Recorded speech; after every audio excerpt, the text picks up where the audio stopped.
America's cities improve the lives of those who live in them by offering opportunity, upward mobility, and access to culture and diversity. That is because they're successful at attracting money, talent, and innovation.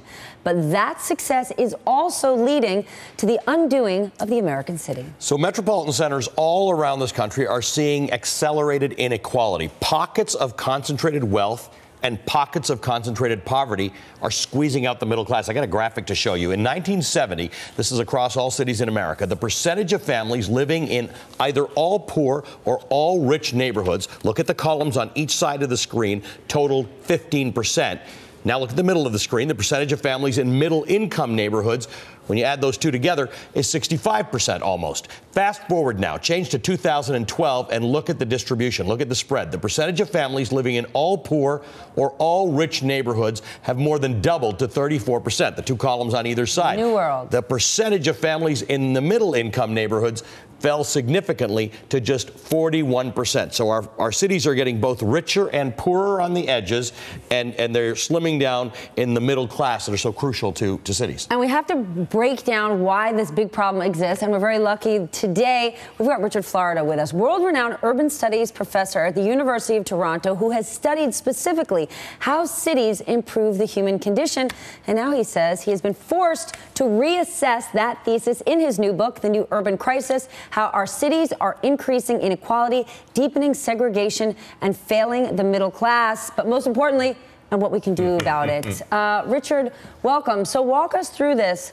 What exactly do city dwellers, how are we losing based on how this is playing out? Well, we used to have a society not only with a middle class, but with these incredible middle class neighborhoods, which were our platforms for upward mobility. I was born in one in Newark, New Jersey, working middle class Italian American neighborhood. My parents moved me to North Arlington, New Jersey, a working class neighborhood, got a scholarship to Rutgers, and off I went. Those neighborhoods are being eviscerated, and as your chart showed, we are splitting into these small enclaves of concentrated wealth in our cities, our renovated cities, in our suburbs, surrounded by these much broader spans of concentrated disadvantage, which trap people. No way out. So that little step ladder of going from one socioeconomic place to the next is sort of disappearing. Tell us why it's a bad thing that our cities become these concentrated pockets. Well, there's two reasons, and there's a backlash. On the one hand, you have a backlash called populism, and this rise of a populist backlash because some cities are doing well and other cities are falling behind. On the other hand, you have a backlash from the left, and people are saying, well, we don't want to build up the city anymore. We want to keep it the way it was, the NIMBY, not in my backyard movement, so that our cities can't create the density, the clustering. You said it in the opening, that clustering of talent and diversity that really propels innovation, productivity, and leads to higher standard of living, not only for city dwellers, but for everyone across our whole country. But as you look to a city like New York, do you mean sort of that idea that our artists, our musicians, our creatives can't live on the island of Manhattan and they're just being pushed out for building after building? And if that's the case, it might have a cultural impact, but politically speaking, why does it matter? Well, I mean, the creatives are being pushed out. Now, fortunately, New York is a big city, and there's Brooklyn, and there's Queens, and there's the Bronx, and, you know, across the water. They're not cheap. No, nothing's cheap. Right.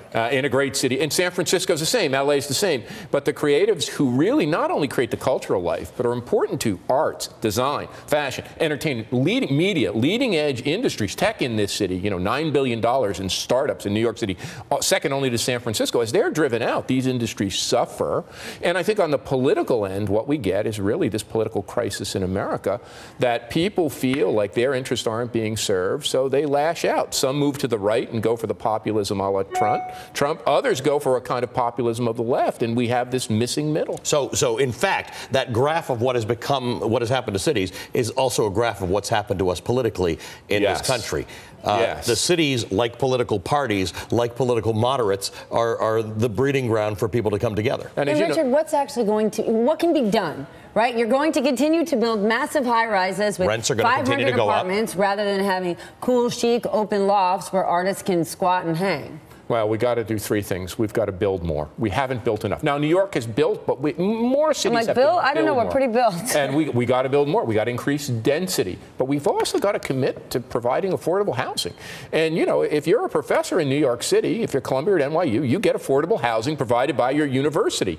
We need to do more of that. And then finally, we need to upgrade the jobs of service people working in service industries. You know, they're the folks who are falling further and further behind, even compared to the artists. They've got to have a living wage so that they can make ends meet. Amen to that. My kids go to school in New York City. I want their teachers to live here. Yeah. Richard, great conversation. There's a lot more in this amazing book, and it's worth a read. Thank you for joining us here on Velshi and Ruhle. Thank you so much.